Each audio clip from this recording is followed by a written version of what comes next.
안녕하세요. 자, 대기업, 공기업 합격자 수 무려 6만 9천여 명을 돌파했습니다.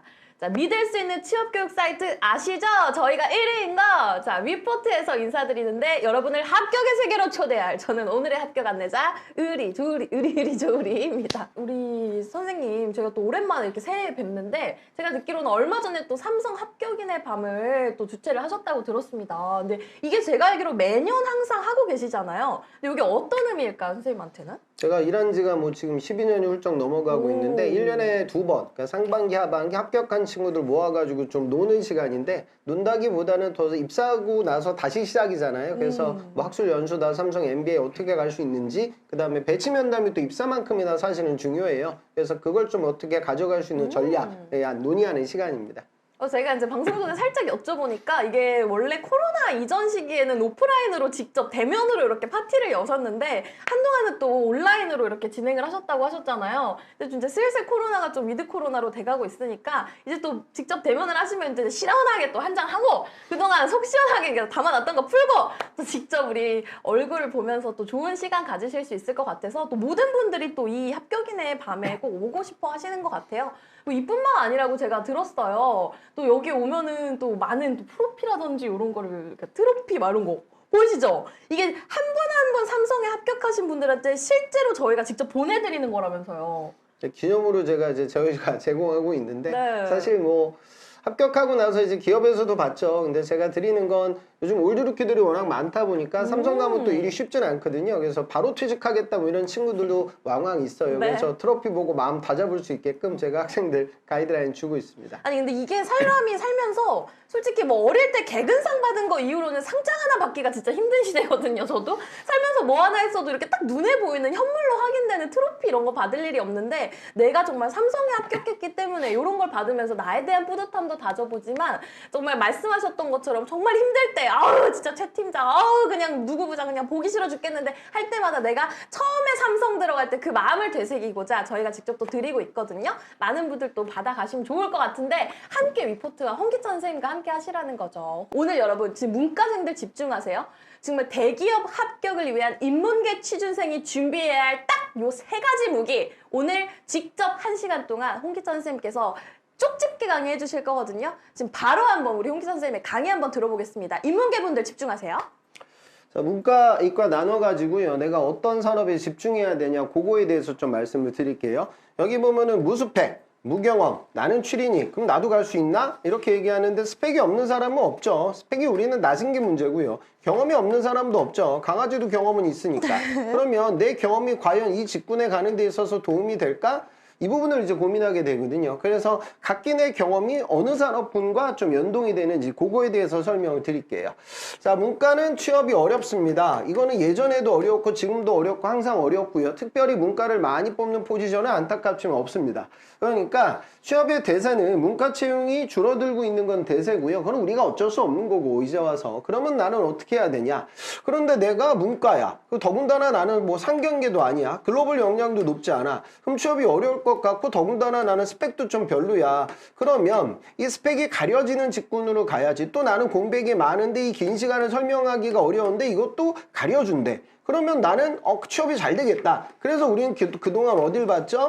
공기업을 많이 봤어요. 그런데 공기업은 현재 정권 바뀌고 나서 채용이 줄어들고 있고요. 정권 바뀌고 나서 복리후생도 줄어들고 있고요. 공기업은 원래 서류가 잘 붙죠. 그럼 어디서 많이 떨어지냐? 면접? 아니죠. 공기업 면접은 한 2대1 정도 되는 공기업도 많거든요. 그럼 내가 어디서 탈락을 맛보게 될 거냐? 필기시험이라고요. 그럼 필기시험이 전공 필기가 나오고 그 다음에 NCS가 나와요. 그런데 여러분 전공 필기는 어떻게 맞추는 거죠? 외워서 푸는 거죠. 그러니까 내가 여기는 공기업은 고인물들이 있기 때문에 이걸 이미 외워놓은 경쟁자들이 제법 돼요. 물론 나도 이걸 외워가지고 여기서 고득점을 받을 수도 있는데 점수의 편차가 크지 않아요. 결국 붙고 안 붙고의 핵심은 어디서 결정이나 NCS에서 결정이나. 그래서 내가 학교가 별로고 공백이 많고 나이가 많으니까 공기업에 가야지. 그러면 여기서 떨어질 가능성이 나에게 있냐 없냐 정확한 검증을 하셔야 돼요. 그래서 중요한 건 NCS 문제집을 좀 풀고 내가 이거를 공부한 다음에 실제 공기업에 지원해가지고 성적표를 받아보는 거죠. 그럼 이걸 내가 받아봐서 아, 이 NCS가 나오고 좀 맞겠구나. 민간기업 NCS는 쉬운데 공기업은 어려우니까 그 가늠을 먼저 하셔야 되는 게 공기업의 핵심이고요. 그래서 나는 그게 아니다. 그러면 이제 민간 조직을 여러분 볼 수 있는데 그 민간 조직에서 내가 어디를 봐야 되냐. 그러면 이제 여러분들은 문과는요. 내가 패션에 가야 될까? 내가 식품에 가야 될까? 내가 유통에 가야 될까? 이런 고민을 하고 있어요. 근데 그 고민을 할 만큼 상황이 여유롭진 않아요. 그러면 기준은 두 가지예요. 내가 스텝 조직을 갈 수 있을까? 여러분들이 좋아하는 마케팅, 기획, 구매, 인사, 총무 뭐 이런 곳에 내가 갈 수 있을까? 그런데 여기는 채용 인원을 농담이 아닙니다. 그러니까 일반적 기업에서 스텝 직군의 채용이 올라온다. 그럼 채용 인원은 1명에서 2명 정도 잡는 게 현실입니다. 그러니까 물론 나도 여기 갈 수 있겠죠. 하지만 거기는 확률이 너무나 약하기 때문에 여러분들 함께 봐야 되는 건 어디다? 영업 직군을 봐야 돼요. 이 영업은 일부 MD까지 포함입니다. 그러면 이 MD에서 고려해야 되는 건 내가 그 물건을 파는 사람이 될 건데 내가 파는 제품이 중요하긴 하죠. 그러면 제품을 이게 패션이냐 이게 식품이냐 이런 걸 따지지 말고 중요한 건 내가 파는 상품이 여러분들이 평상시 많이 사용하는 소비재 기업, 소비재냐. 그러니까 여러분 이 소비재의 기준은 내가 판매하는 제품을 사가는 게 유통업자가 될 때 그런 영업을 내가 하게 될 거냐. 안 그러면 내가 소재 부품 장비를 판매하는 영업사원이 될 거냐. 여기 뭐 반도체, 화학, 뭐 2차전지 이런 것들이 들어오죠. 그럼 나의 클라이언트는 누구죠? 제조기업의 구매 담당자가 되죠. 그 다음에 세 번째는 내가 판매하는 게 뭐가 될 때? 금융이 될 때. 네 번째 하나 더 있죠. 내가 판매하는 게 물건 만들고 금융 이런 게 아니라 내가 플랫폼 사업자에 들어가서 일을 할 때. 그럼 플랫폼이라는 건 영업이라는 기능을 사람이 수행하는 것이 아니라 플랫폼 자체가 해결하게 되죠. 그러면 문과라고 할 수 있는 건 어디야? 일반적 영업이 아니라 스텝과 직통되는 기획 직군으로 가게 됩니다. 그럼 마찬가지로 채용 인원이 줄어드는 리스크가 있기 때문에 통상적으로 스펙이 낮다라고 하면 여기 일반적 영업을 봐야 돼요. 그러면 소비재 영업에서 보는 건 마케팅 역량을 봅니다. 그래서 여러분들 마케팅 공모전, 마케팅 프로젝트, 대외 활동 이런 것들에 해당이 되고요. 소부장은 제품을 여러분들이 문과가 모른단 말이죠. 그러면 여러분들 뽑아가는 건 소부장은 주로 어디다 팔아? 글로벌 시장으로 파니까 이따가도 제가 질의응답 시간 때 말씀드리겠지만 글로벌 역량이 중요해지고요. 금융이라고 하면 여기는 누구한테 팔아? 소비재는 유통기업에 파는 거고 소부장이라고 하면 어떤 기업에 팔아? 제조기업에 파는 거죠. 금융은 최종 소비자하고 응대해요. 그러니까 여러분들 B2C 일반 소비자와 커뮤니케이션 할 수 있는 역량을 많이 보고요. 그 다음에 개인만 있는 것이 아니라 기업이 있다고? 그럼 금융에서 제일 중요한 게 여신입니다. 수신이 아니라 대출을 해줘야 되는데 나하고 거래하는 법인의 재무적 상황을 정확하게 통찰력 있게 바라봐야 되니까 파이낸스, 어카운팅 관련된 역량을 갖고 있으면 또 좋아하는 거죠. 그래서 여러분들이 기본적으로 봐야 되는 건 내가 취업을 해야 돼? 네이버 카카오에 가야겠다.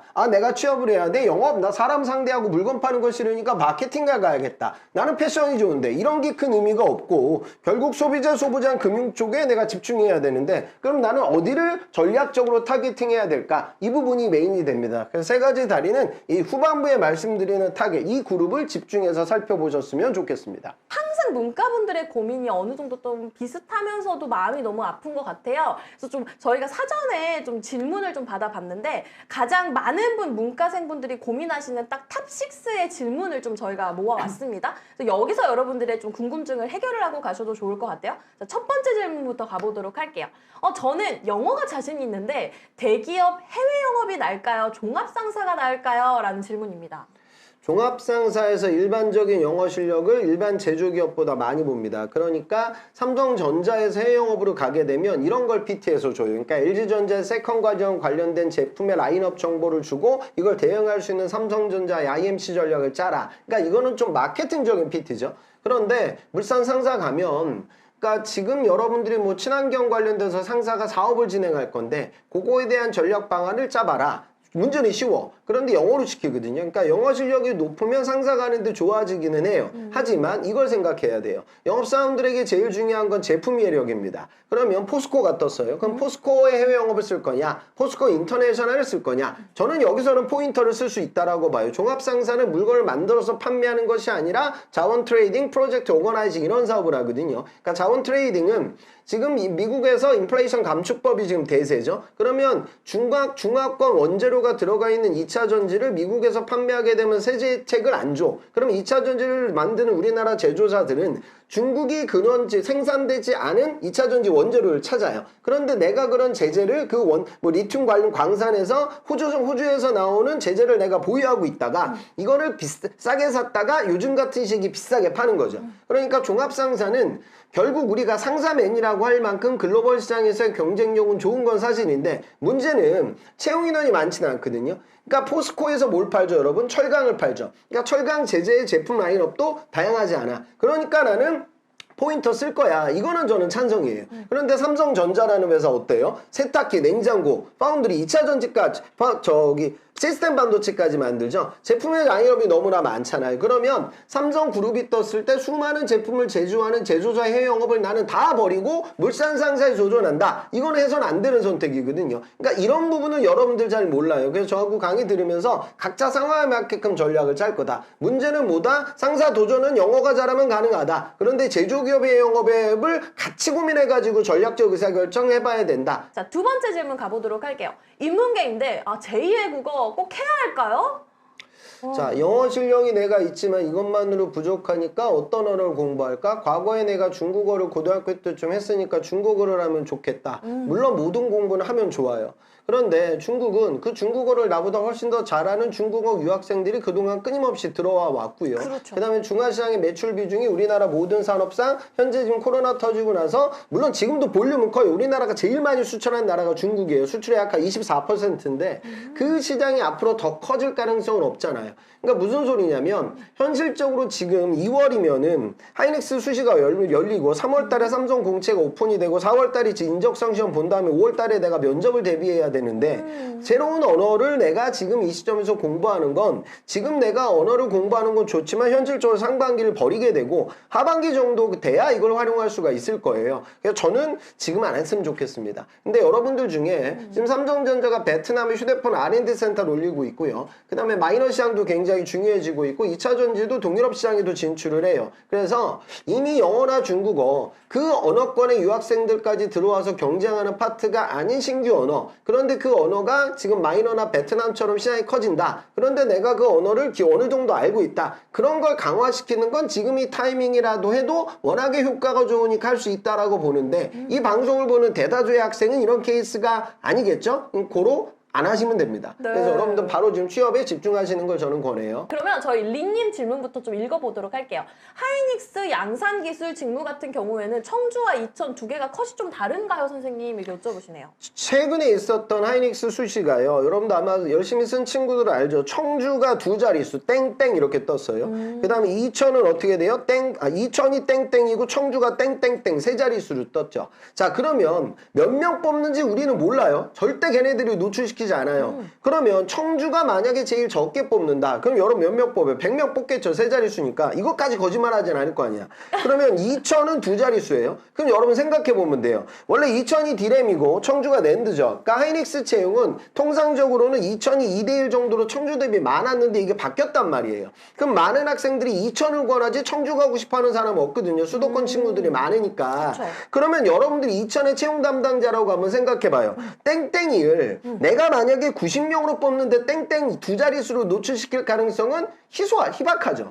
그럴 바에는 그냥 10명 덜어가지고 땡땡땡 세 자릿수 올릴 거 아니야. 그러면 이 땡땡이라는 건 결국 뭐다? 50 언더일 가능성이 높죠. 그럼 제일 많이 뽑았다고 해서 50명으로 한번 찍어봅시다. 그러면 이천이 제일 많이 뽑았을 때 이번에 우리는 50명을 생각할 수가 있고 청주가 제일 적게 뽑았다고 가정해도 100명이니까 2배 차이가 나. 근데 여러분들은 그럼 무슨 생각을 하죠? 2배 차이나? 청주 나 가본 적도 없는데 이천이 가까운데 이천 써야지. 대부분 이러거든요. 그럼 여러분들 말고 이 반도체 필드에 있는 제 올드루키 제 옛날의 제자들 학생들 걔네들 지금 반도체 업에서 일하고 있는데 지금 연봉이 한 5천에서 6천 정도 돼요. 후공정이나 제로기업이 있으면. 근데 하이닉스 가게 되면 이번에 아마 보너스 적게 받겠지만 저번에 많이 받았을 때 1억 찍었단 말이에요. 그럼 얘네들이 당연히 하이닉스를 쓴다고요. 그럼 얘네들은 지금 어느 근처에서 내가 이미 생활을 하고 있죠? 이천 근처 오피스텔에서 살고 있는 거예요. 그럼 걔네들은 청주보다 이천을 더 많이 선호하게 되죠. 그러니까 결국 여러분들 아셔야 되는 건 뭐냐면 전략적으로 가세요. 그냥 단순히 이천? 그치. 이천은 뭐 가깝고 청주? 여기는 뭐 충청도라 먼 것 같은데 그거는 지역과는 전혀 상관이 없는 의사결정. 그래서 여러분들은 확률을 보고 의사결정을 내려라. 이런 말씀을 좀 드리고자 해요. 아니 근데 제가 항상 이제 방송 앞뒤로 우리 홍기찬 선생님과 얘기를 하면서 항상 느끼는 건데 이 선생님은요 여러분 일말의 이만한 사건을 이것만으로 안 봐요. 그러니까 저도 듣다 보면 홍기찬 선생님이랑 얘기하다 보면은 지금 금리가 올랐죠 여러분. 금리가 오르면 사람들이 다 돈이 없잖아요. 경제가 어렵잖아요. 산업이 다 돌지를 않으니까 부동산 터져요. 그래서 집값 내려가요. 그래서 대기업들이 돈이 안 돌기 때문에 채용 인원을 줄여요. 그래서 여러분들 안 그래도 취업하기 어려운데 더더더 채용 인원이 오늘은 적어진다고 저도 엊그저께 친구들 만나고 왔는데 야 지금 이직하기 최악의 시기다라는 말을 친구들이 다 하더라고요. 그래서 여러분들이 이렇게 남들도 다 어려워할 때 더군다나 전문가의 도움을 좀 받아보셔야 되는 거고 이런 큰 흐름을 우리는 못 보잖아요. 우리는 지금 토익하기도 바쁘고 지금 자소서 쓰기도 바쁘고 어디 가서 면접 사진 찍을 것도 바쁘고 아마 여러 가지 하기 바쁘고 시간도 없고 여유도 없는데 이런 큰 흐름을 분석하고 보시는 것 자체가 저희 홍기찬 선생님이 다 하시는 거거든요. 저는 직접 모셔서 이 통찰력을 좀 배워가셨으면 좋겠고 너무 많은 분들이 지금 Q&A 올려주고 계시는 것 같아요. 하나만 더 받아보도록 할게요. 여러분 계속해서 올려주세요. 저희 시간 관계상 뒤쪽에서 시간 남으면 또 읽어드리도록 할게요. 자 리뷰 마리오님께서 동해그룹 지원 완료를 했는데 자동차를 너무 모릅니다. 현대자동차 수시와 함께 동시 공부하면 좀 될까요? 라고 하시네요. 현재 우리나라에서 자동차를 만드는 회사는 어떤 회사죠? 현대자동차고 기아자동차는 자동차 만드는 회사가 아니라 자동차 조립하는 회사예요. 그리고 현실적으로 자동차에 들어가는 주요 부품을 만든 회사들끼리 다들 자기가 만드는 걸 만드는 거고 나중에 현대자동차는 이걸 조립만 하는 거죠. 그러니까 고로 자동차를 알면 좋지만 더 중요한 건 자동차의 요즘 거시적 R&D의 흐름은 전기차로 넘어가거나 자율주행이죠. 그럼 자율주행을 구동하기 위해서는 내가 머신러닝이라든가 AI 기술과 코딩을 내가 배워왔으면 이게 내가 현대자동차에 갈 수 있는 이유가 되는 거고 전기자동차로 넘어가게 되죠. 그러면 전기차는 충전하고 오래 가야 돼. 그럼 자동차가 충전하고 오래 가기 위해서는 어때야 돼요? 자동차가 가벼워야 되죠. 그러니까 내가 제재 경량화 관련된 프로젝트를 통해서 용접의 제재를 변경시켜 중량화를 몇 퍼센트 내가 달성한 그 이력이 있다라고 하면 그게 자동차 산업에서 나를 좋아하는 이유예요. 이공계들은 제품에 너무 포커스를 맞추지 마시고요. 그 제품이 만들어지는 부품, 장비, 그런 부품 장비에 쓰일 수 있는 내 전공과 관련된 나의 공학적 성취도, 그 성취도를 보여줄 수 있는 세부적 보고서, 이게 자소서의 메인입니다. 그래서 너무 회사에 타겟팅하지 말고 나의 공학적 경험에 초점을 맞춰서 자소서를 작성하시는 게 필요해요. 너무 걱정하실 필요 없습니다. 저희가 사전에 너무 많은 질문들을 취합을 하다 보니까 가장 공통된 질문이 요 6가지더라 라고 저희가 추려온 게 있어요. 그래서 2가지 정도 했고 저희가 3번째 질문 계속해서 가보도록 하겠습니다. 채용 인원이 적어요. 아까도 댓글에서 말씀하셨죠. 이 문과 진짜 더럽게 안 뽑는다고 하셨는데 기획, 마케팅, 직무 지원하면 좀 어떤 전략이 필요할까요? 라고 하십니다. 안 쓰는 전략을 쓰시면 됩니다. 그래서 별로 얘기할 건 없고요. 네. 개인 마케팅을 도전하는 친구들은 그냥 주변 평가가 이야 이 정도로 했어? 이런 친구들이 쓰는 거예요. 왜 채용인은 1명, 2명이면 올드루키도 들어와요. 그러니까 내가 마케팅 관련돼서 좋은 학교를 나와서 마케팅 공모전 나가고 마케팅 인턴하고 대외 활동하고 공모전에서 상도 받았어. 그럼 나도 갈 수 있지 물론. 그런데 여기가 채용인원이 예를 들어 1명 뽑아요. 그럼 나도 부족하진 않아요. 그런데 여기에 현직 마케터가 와요. 그럼 내가 이 친구를 이길 수 없잖아요. 이길 재간이 없죠. 이게 문제라는 거죠. 그래서 여러분들이 역량이 부족해서가 아니라 1명, 2명 뽑을 때는 뭐 예를 들어 뭐 임원 자녀가 있을 수도 있고 뭐 여러 케이스가 있잖아요. 그럼 임원 자녀가 영업학을 원하겠어요? 안 그러면은 여기서 말하는 임원은 등기 임원 정도 되는 거예요. 그러니까 내가 뭐 영업을 원하기보다는 스텝 직군 원하잖아요. 엄연한 현실이에요. 그래서 기획 마케팅의 전략은 이거예요. 자, 내가 영업을 써야 돼. 그런데 여기 보니까 우대 전공에 중국어 걸었어. 나 중국어 못해. 그러면 마케팅을 써야 되겠다. 그러니까 스텝 직구는 차선책이 되는 겁니다. 그래서 이걸 메인 포지션을 가져가는 건 아주 특수한 올드루키들만 했으면 해요. 그래서 저는 여기 너무 집중하지 않았으면 좋겠습니다. 그러니까 이렇게까지 디테일하게 또 생각을 하고 계실지 몰랐는데 좀 바로 다음 질문 또 넘어가 볼게요. 지금 똑똑님께서 4주반도 대면으로 진행하나요? 라고 하셨는데 오늘 판매하고 있는 3가지 상품은 전부 다 대면입니다, 여러분. 4주반, 10주반 당연히 대면이고 1:1 온오프라인 컨설팅도 여러분들이 원하시면 대면으로 원하지 않으시면 비대면으로 다 진행하고 있는 거예요. 그래서 일단 구매 인증하고 지켜봐 주세요, 여러분. 자, 저희 네 번째 질문 가볼게요. 문과도 데이터 분석 관련 경험이나 공부가 좀 도움이 될까요? 라고 하십니다. 모든 공부는 도움이 되죠. 특히나 그렇죠. 은행이라고 하면은 자소서 항목에 문과임원들에게 디지털 역량을 적으라고 하니까 내가 SPSS나 뭐 저기 파이썬 같은 걸 다뤘다고 하면 굉장히 좋아하죠. 근데 그거 말고 통상적으로 어차피 내가 데이터 통계 세부 직군으로 일을 수행할 것이 아니라 나는 영업이라든가 아니면 영업과 유사한 직군을 내가 수행하게 되니까 저 부분은 요리라고 하면은 메인 재료가 아니라 양념 정도죠. 그러니까 지금 내가 짜장면을 만들어야 되는데 짜장면에 뿌릴 고춧가루 때문에 내가 취업을 미룰 수는 없잖아요. 그죠? 중요한 건 이미 완성이 돼 있으니까. 그리고 요즘 취업 관련된 외부 교육들이 많습니다. 외부 교육을 잘 수행하기 위해서는 여러분들 모아야 되는데 데이터 분석으로 만약에 홍보를 하잖아요. 그러면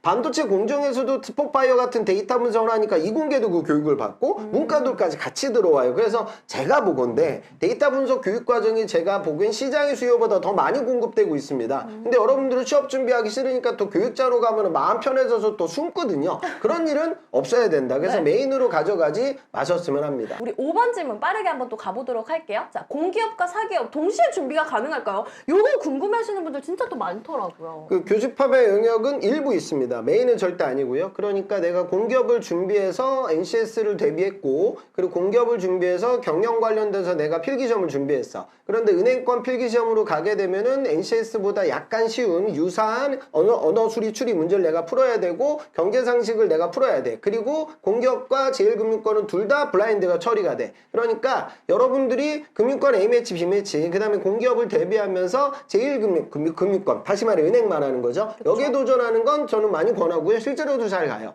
그 다음에 이공계라고 하면 내가 전기기사 땄고 그 다음에 이걸 활용해가지고 내가 한수원을 보고 있어. 그럼 한수원이라는 조직의 특징과 삼성전자의 글로벌 인프라 총괄의 특징은 상당히 유사하죠. 라인 관리하는 파트거든요. 그럼 여기 패실리티 쪽으로 가게 되면은 내가 배웠던 이력을 당연히 다 활용할 수가 있죠. 이 업무 자체가 유사하니까. 하이닉스 유틸리티도 유사하니까. 이런 거예요. 그래서 저는 소소하게 반도체의 어떤 유틸리티적인 부분 그 다음에 반도체 설비에서도 전기제가 필요하니까 공기업 준비했던 친구들이 도전 일부 가능하거든요. 그 문과들은 공기업과 쉽게 말해 은행 요 정도만 생각하고요. 나머지는 에너지가 낭비되는 부분이 있어요. 이렇게 몰입이 안 되거든요. 그럼 저 취업 경쟁력이 떨어져요. 그때는 둘 중에 하나를 결정하시는 걸 권합니다. 자, 마지막 6번째 질문입니다. 지방대 문과인데 속 시원하게 삼성 갈 수 있을까요, 선생님? 지방대 물론 문과. 갈 수 있고요. 삼성에 가셔야 됩니다. 그러니까 왜 그러냐면 삼성은 서류 전형할 때 여러분 학교 블라인드 치고 지방대 할당제가 과거에 있어서 원래 저 한 30% 정도를 지방대로 뽑죠. 그러니까 내가 학교 차별을 덜 하는 원래 그런 조직이에요. 그래서 내가 갈 수 있는 거고 좋네요. 한 가지는 여러분들 근무지를 좀 고려해야죠. 반도체는 지금 반도체 벨트가 경기권입니다. 근데 2차 전지 같은 경우에는 지방에 있죠. 삼성 전기 같은 회사도 부산 녹산 쪽에 PCB 후공정 공정에 지금 투자 많이 하고 있거든요. 그럼 내가 그 지역 거점에 원래 연고지다. 그 대학이다. 그럼 내가 유리해지는 거고 지금 보험사 삼성생명화재 이쪽은 예전에 PT 면접 볼 때 각 지역들마다 보험 대리점들이 있죠. 그럼 대리점에 가서 일을 좀 배우다가 나중에 본사로 올라와야 되니까 면접 조편성을 할 때 해당 지역 친구들과 함께 경쟁을 하게 돼요. 그래서 여러분들 중에 또 문과들은 금융 그 다음에 삼성이 안 하는 사업이 없잖아요. 웰스토리 같은 회사가 있죠. 그럼 여기도 급식사업본부의 영업 거점 관련된 지역이 나와 있는 거죠. 그래서 여러분들이 채용 공고의 지역을 보고 내 출신 대학과 연고지가 유사하다. 아니 원래 내 고향과 유사하다. 그러면 오히려 나를 더 선호해요. 그래서 그걸 좀 고려해가지고 도전하셔야 됩니다. 지금 많은 문과생 분들이 오셔가지고 좀 답답해하고 계실 것 같은데 가장 대표적으로 좀 궁금해하시는 6가지 질문 그리고 여러분들이 실시간으로 해주신 질문까지 해서 이렇게 한 8가지의 질문 정도를 좀 받아봤습니다. 하나만 더 Q&A 받아보고 이제 이공계 분들을 위해서 좀 넘어가 보도록 할게요. 해바라기씨님께서 외국계나 무역상사 생각 중인데 시간이 1년밖에 안 남았습니다. 짧은 휴학 1년 동안 무역 자격증보다 영어 어학 성적과 스피킹 능력 향상에만 좀 집중해도 될까요? 라고 하십니다. 상사는 어학 점수가 최고 등급을 받으셔야 됩니다. 근데 토스 기준으로 과거에 8급으로 등급 획득이 어려우니까요. 오픽 AL 정도는 무조건 따셔야 되고요. 그 다음에 무역 관련된 그 자격증을 따게 되면 공무사 관련된 자격증은 상사나 외국계에서만 쓰는 것이 아니라 은행에서도 쓰거든요. LCBL 업무를 실제로 법인 금융 담당하는 친구들이 운영을 해요. 그래서 그 자격증 따는 건 추천이고 실무적인 경험을 만들어야 되니까 상사에서 인턴하기는 어렵거든요. 작은 오파상들이 많습니다. 그런데 들어가서 내가 LC 개설이다 BL 관련된 업무를 내가 서류 처리하게 되면 무역 관련된 실무를 가질 수가 있죠. 그러니까 영어를 최고 등급으로 오르고 무역 관련된 자격증 취득을 통해 금융권 서브 플랜을 돌리고 오퍼상에서 실무 경험을 쌓는다. 이것도 안 된다. 그럼 한국무역협회 기타 들어가서 무역 관련된 교육 과정이 있으니까요. 그걸 좀 같이 가져가시는 걸 권합니다. 지금 이공계분들도 취업 고민 많으신 건 동일하잖아요. 그래서 이공계분들은 좀 어떤 사전 질문으로 저희가 가장 공통된 질문이 좀 있을지 받아봤는데 좀 하나하나 좀 해결을 해드려 보도록 할게요. 자, 첫 번째, 4학년인데요. 이공계 4학년인데 전공 공부로 학점 높이는 게 나을까요? 아니면 인턴 경험 쌓는 게 나을까요? 저도 딱 4학년 때 이 고민 정말 많이 했던 것 같아요. 자, 지금 제 종합반 수강생 중에 3분의 1은 이번에 23년도 4학년 올라가는 친구들. 이 친구들이 저하고 지금 공부하고 있는 이유는 삼성 하계 인턴에 가기 위해서. 그 이유는 정규 공채로 넘어오게 되면 메모리 설비 엔지니어 면접장 갔을 때 제우스 테스, ASML, 텔 이런 현직자들이 와서 걔네들과 경쟁하는데 내가 만약에 인턴으로 경쟁하게 되면 여기 있는 애들은 인턴 경험이 없는 프레시한 친구들이니까 얘네들하고 경쟁해서 삼성 인턴을 통해 전환돼가지고 삼성에 가자. 이게 가장 손쉬운 길이다. 이거 선배한테 들은 친구들. 그런 친구들은 지금 3월 달에 학교를 다니면서 학점을 적게 안 들을 거야. 4학년 1학기니까 그 수업을 들으면서 자소서 써야 되고 4월 마지막 주 G사 시험을 봐야 되는데 이거 떨어지면 꽝이니까 이 친구들은 지금 학업도 하지만 삼성 자소서 G사 그리고 5월 달에 진행될 삼성 인턴 면접이 중요해요. 그런데 나는 지금 학점이 3점 초반이다. 극초반이다. 그럼 어차피 삼성을 못 갈 거예요. 그리고 그러면 내가 이 상황에서 학점을 무조건 높이는 게 중요하죠. 하이닉스 수시 커트가 거의 4점대까지 올라가고 있고요. 삼성도 지금 재학생들 한 1000명 넘는 애들 평균 학점이 3.88 정도 돼요. 그래서 아주 낮은 학점이라고 하면 학점을 높이는 데 집중하자. 그런데 내가 3점 중반 정도 된다. 현재 스코어가. 그럼 삼성 하계 인턴을 전략적으로 보자. 또 한 가지. 내가 학교가 좋아. 그런데 난 학점이 낮아. 그럼 어디 갈 수 있어? LG 계열의 인턴을 갈 수 있어요. LG는 우수인재, 이 연대 다니는 애, 이 성대 다니는 애가 삼성에 갚버리는 게 싫으니까 얘네들을 미리 선점해가지고 데려가는 게 LG 엔솔, LG 화학, LG 디스플레이, LG 전자. 아니, 여기는 내가 어느 정도 스펙이 된다라고 하면 인턴으로 가가지고 LG 엔솔 같은 경우 인턴 전환율이 거의 100%잖아. 이걸 가져갈 수가 있죠. 이 세 가지 의사결정을 정확하게 좀 검증하시기 바랍니다. 자, 두 번째 질문도 한번 가보도록 할게요.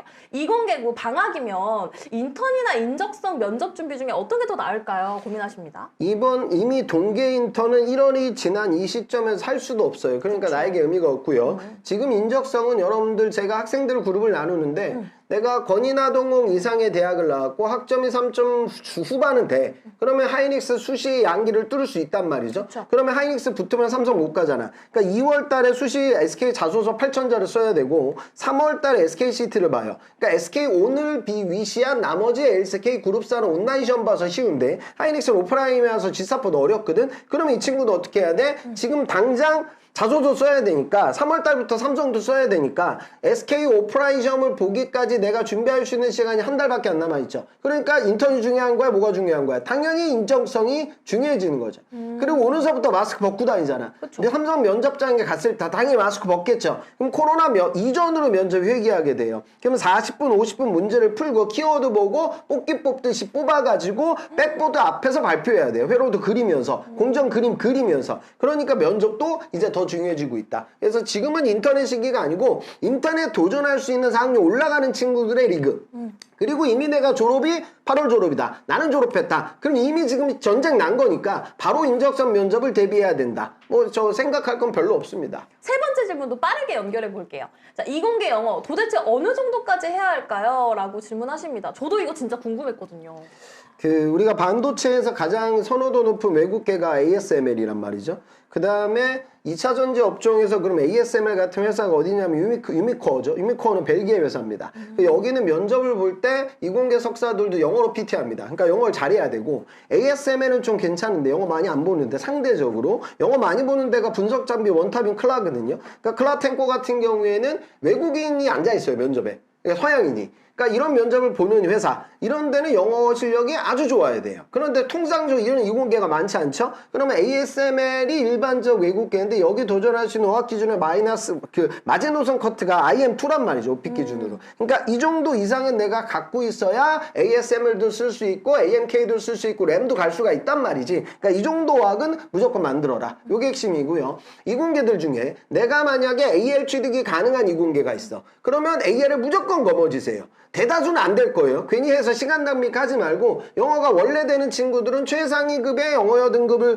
거머쥐게 되면 지금 어디 떠 있어? TI 떠 있죠. TI도 모르면 안 돼요. 텍사스 인스트루먼트예요. 반도체 만드는 회사예요. 네. 여기 지금 기술영어 뽑죠. 그러면 여기는 본사가 미국 텍사스 있으니까 본사하고 소통하면서 여기서 자동차 MCU 칩을 팔아야 되거든요. 현대자동차에. 그러니까 이런 포지션에 가기 위해서도 영어 실력이 최고 등급으로 올라가면 좋습니다. 그래서 IM2를 마지노선으로 보고 각자 타겟팅에 맞춰서 조금 올라갈 친구들은 추가적 노력 투자해야 된다. 토익은 절대 하지 말아라. 시간 더럽게 많이 걸려요. 그러니까 가성비가 떨어지니까 스피킹으로 만드시는 걸 권합니다. 자, 네 번째 질문 가보도록 할게요. 자, 쓸만한 프로젝트 경험이 없는데 직무 관련 경험은 도대체 어떤 걸 해야 하죠? 어디서 하는 거예요 도대체? 라고 하십니다. 이공계는 본인 전공의 강점을 얘기하시면 돼요. 그러니까 지금 장비사에 다니는 재학생은 저하고 종합반 들었던 애인데 이 친구는 편미분 관련된 프로젝트 진행해서 이 편미분이라니까 그냥 수학으로 식 만드는 거지. 이걸 무슨 뭐 제작하지도 않았어요. 그런데 이공계는 알죠. 편미분 되게 힘든 거. 그러니까 그렇게 내가 구형 관련돼서 편미분 활용해가지고 해석하고 데이터 분석했던 것도 좋은 역량이 되는 거예요. ASML 장비가 이게 하나가 지금 노가 EUV 장비 하나 2천억짜리죠. 그럼 2천억짜리 장비에 케이블이 수천 개가 들어가고 볼트도 한 10,000개 이상 들어가. 그럼 내가 ASML의 메인 컴포넌트는 뭐죠? 미러 구조를 활용해가지고 노감 관련된 간섭 회절 관련된 역량을 갖고 있는 건데 그런 걸 아는 친구들은 물리 전공자만 배우는 거고 물리 학생들도 알죠. 광학 많이 안 들어요. 들어봐야 분광, 평광 이쪽으로 한 과목 정도 들었다고. 결국 ASML에서 이공계를 뽑는 건 어차피 뭐다? 와서 가르쳐야 돼. 근데 이 친구한테 가르쳐야 되는데 기본적인 본인 전공의 강점을 갖고 있어야 되겠죠. 2천억짜리 장비가 만약에 세팅이 돼. 그러면 이게 뭐 몇백억짜리 장비도 아니니까 전력 제어에 문제가 있으면 큰일 나겠죠. 그럼 누구는 전기도 알아야 돼. 그 다음에 통신 장비하고 당연히 연동될 거 아니야. 이거 유선으로 합지 않을 거 아니야. 그럼 통신 관련된 역량을 갖고 있는 친구도 나는 필요해. 그 다음에 당연히 물리를 알아서 광학도 아는 친구도 필요해. 수많은 보드가 들어가니까 회로도의 기본과 빵판을 납땜할 수 있는 전자가도 필요해. 그리고 데이터 분석해야 되니까 상공과 통계학도도 필요한 거죠.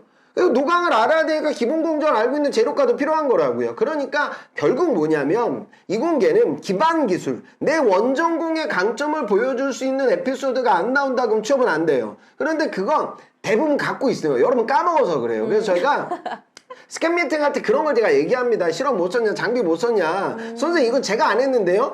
야 그럼 그냥 네가 했다고 해. 선생님 그러다 면접장 가서 떨어지면 책임질 거예요? 그럼 떨어지는 거지. 그럼 하이닉스 8000자 어떻게 쓸 거야? 여기다 무슨 너 국토 대장정 계속 갔다고 해서 너 뽑겠냐? 취업은 이런 거예요. 그러니까 어느 정도 리스크를 안고 가세요. 리스크는. 그러니까 그건 나중에 우리가 공부해서 갈 거고 하이닉스 쓴다고 해서 서류 합격 누가 장담해? 그럼 그때 가서 고민해도 되잖아요. 그러니까 거짓말을 치라는 건 아니지만 어느 정도의 나를 어필할 수 있는 역량은 여러분들에게 있으니 과거로 시간을 돌려서 내가 2차전지 모르는데 내가 지금 노광장비 모르는데 그게 아니라 내가 정말 그동안 살아왔던 이공계로서의 삶에 있어서 남들한테 자랑할 만한 진정한 나의 노력의 결실이 뭘까? 그 노력의 결실을 잘 서술해서 가독성을 높이는 작업이 중요하고 저하고 그걸 할 거예요. 그래서 여러분들은 기업을 자꾸 분석하면서 내가 이 기업을 모른다라고 생각하고 두려움을 겪게 되는데 이거 문과도 마찬가지죠. 그러니까 이공계는 원전공의 힘, 문과는 그 영업을 수행할 수 있는 기업의 마지막 단계에서 고객과 시장의 움직임을 확인하면서 업무를 수행할 수 있는 여러분들의 기질을 보는 겁니다. 그러니까 이공계는 메인 전공의 경우가 문과는 여러분들의 기질이라는 거죠. 그러니까 이건 애초에 있는 거고 이게 바뀌지도 않을 거잖아. 그래서 우리는 자신감을 갖고 도전하는 겁니다. 저희 이제 실시간 좀 댓글로 질문을 좀 받아볼게요. 이몰랑님께서 삼성전자 공정기술이나 설비기술을 좀 노리는데 메모리나 파운드리 중 어느 쪽 사업부 선택이 좀 유리할까요? 라고 좀 질문을 하십니다. 메모리 공정기술과 파운드리 공정기술에서 하는 일은 똑같습니다. 그 다음에 메모리 설비와 파운드리 설비도 똑같습니다. 그러면 결국 차이점은 뭐냐면 학교가 좀 차이가 나요. 왜 그러냐면 파운드리 사업부는 코로나 이전에 금호공대, 부경대 같은 지방에 있는 공대 센 대학 여기를 파운드리 사업부는 캠퍼스 리크루팅을 갔었고요. 메모리는 예전부터 안 갔습니다. 그러니까 여러분들 대학에 지방대에 있는 내 선배들은 어디 많이 다녀? 파운드리에 다니죠. 그러니까 전체적으로 그 사업부로 몰려요. 반면 메모리하고 파운드리 들어가면 어디가 좋아? 메모리는 1등 조직이죠. 그죠? 이 바닥은 1등, 2등으로 내려갈 가능성은 거의 없고요. 마찬가지로 2등이 1등이 될 가능성도 거의 없습니다. 네. 그러니까 결국에 가면 분위기가 다르다는 거죠. 그러니까 고려대학교 신소재를 졸업한 친구들은 대부분 매공기를 쓰지 판공기를 많이 쓰지 않습니다. 학교가 변수가 됩니다. 또 한 가지는 자 내가 하이닉스에 다녀요. 응? 근데 내가 이상한 상사를 만나서 나 여기 떠나야 돼요. 그럼 그동안 내가 담당했던 소자는 어떤 소자? 디램 아니면 낸드죠. 그러니까 이 친구들은 또 메모리 사업부에 좀 몰리는 경향도 없지 않아 있습니다. 그래서 본인의 스펙을 보고 의사결정하시는 걸 권해요. 물론 내가 디램 관련돼서 과제를 했다. 내가 낸드 연구실에 있었다. 그럼 메모리 쓰는 거죠. 그 다음에 내가 파운드리 쪽으로 내가 시스템 반도체 관련된 이력이 나에게 있다. DDI 관련된 개발 프로젝트 해봤다. 그러면 이제 파운드리 쓰는 건데 그게 아닌 친구들의 이야기는 앞서 말씀드린 부분에 놓여져 있습니다. 또 하나만 더 질문 받아보도록 할게요. 우리 한님께서 반도체 관련해서 관련 자격증이 존재하지 않으면 스펙을 위한 인턴, 실습의 부재가 너무 큽니다. 어떻게 간극을 좀 메꿔야 할까요? 라고 하십니다. 반도체 산업에서 필요로 하는 자격증은 없습니다. 그래서 딸 필요도 없습니다.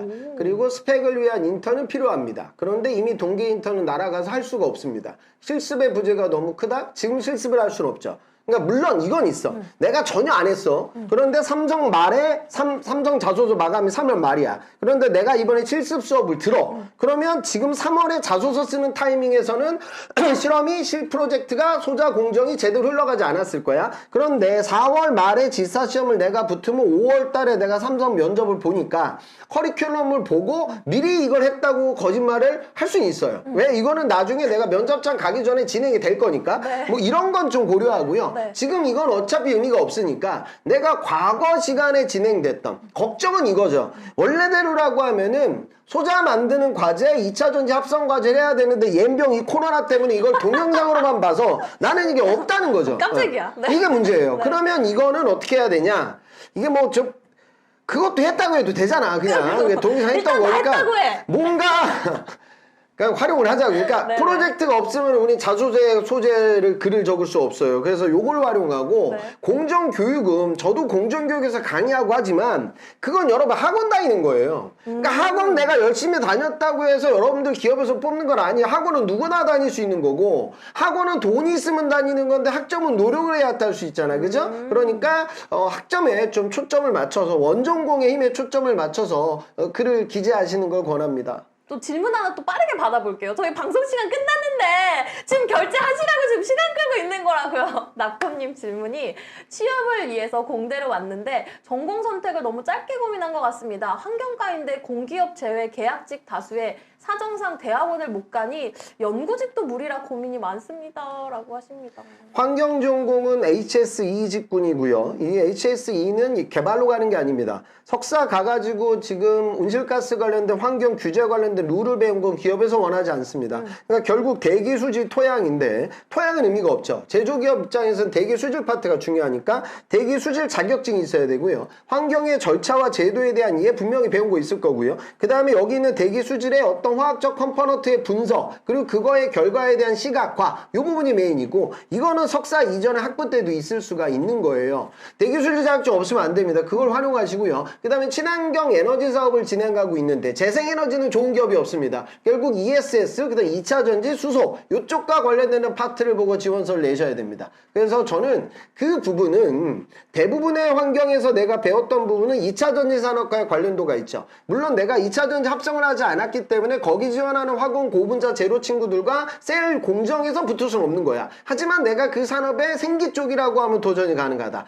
그렇게 보시고 연구개발에 타겟팅을 하시면 그건 정출원 가서 계약직을 일하는 겁니다. 대기업 채용 관련돼서 현장용으로 가셔야 됩니다. 맑은 눈의 광희님께서 첫 취준인데 무슨 일을 하고 싶은지를 모르니까 기업을 정하는 게 어려운 것 같습니다. 제가 공감해요. 본인에게 맞는 일이나 좋아하는 일이 뭔지 찾으려면 좀 어떻게 해야 할까요? 라고 좀 근본적인 질문을 해주시네요. 저는 제가 지금 45살인데요. 네. 저는 지금도 제가 무슨 일을 좋아하는지 못 찾았어요. 그러니까 찾으신 어떤 것 일을 할 같은데? 때 가슴이 두근거리는지 못 찾았고요. 제가 가슴이 두근거릴 때는 놀 때만 가슴이 두근거려요. 저 여기서 말하기도 싫어요. 목 아파 죽겠어요. 그러니까 저는 제가 좋아하는 일을 하는 사람이 아닙니다. 네. 저는 제가 잘하는 일을 하는 사람입니다. 오. 취업에서 인생의 답을 찾지 마세요. 답은 안 나옵니다. 마케팅과 영업 중에 뭐 하고 싶어? 길 가는 사람한테 물어봐요. 다 마케팅 하겠다고 하겠죠. 품질하고 생산 중에 뭐 하고 싶어? 다 품질하고 싶다고 하겠죠. 그러니까 내가 좋아하는 건 대부분의 많은 경쟁자들도 좋아하는 산업이에요. 직군이에요. 글로 도전하게 되면 나의 취업의 확률은 떨어져요. 그러면 나는 하기도 싫은 일을 하면서 살아야 되냐? 아니죠. 다른 걸 얻게 되겠죠. 남들이 선호하지 않는 직군으로 가서 내가 힘든 일을 할 거야. 하지만 나는 대신 성장하는 산업에 갈 거고 좋은 기업에 갈 거고 글로벌 조직에 가겠죠. 그러니까 이게 취업에서 제가 여러분들 드리고 싶은 메시지예요. 물론 상황들은 달라요. 제 학생인데 이 친구는요 거의 재벌 2세예요. 그래서 저한테 그래서 제가 너 여기 왜 왔냐? 거기 아버지 회사 가면 되지? 근데 얘는 뭐랬냐면 저는 아버님한테 좀 인정받고 싶어서 제 힘으로 취업할 거고요. 멋있다. 선생님 저는 반도체 필요 없어요. 저는 이름 있는 기업만 가면 돼요. 뭐 그러면 그냥 그 뭐 후진 산업 가도 되는 거지. 근데 우리는 그렇지 않잖아. 우리 부모님 그렇지 않죠. 그러니까 아니에요. 우리는 직장 생활 1년, 2년으로 끝나지 않을 거예요. 그러면은 이제 성장하는 산업에 가야 되잖아. 그러니까 뭘 얻으려면 뭘 포기도 해야 되잖아요. 그죠? 좋은 산업에 가기 위해, 그러니까 내가 하고 싶은 일을 원해서 산업과 기업을 다운시키지 마시고 성장하는 산업과 좋은 기업에 가기 위해 내 직무를 일부 양보하시면 돼요. 왜? 직무는 평생 가지 않아요. 거기 가서도 바뀔 수가 있는 거죠. 대학교는 전공을 바꾸기가 매우 힘들지만 기업은 그렇지 않습니다. 그래서 여러분들 그런 마인드를 깨시면 확률도 올라가고 더 미래 비전도 확보하게 되고 결과도 좋아질 겁니다.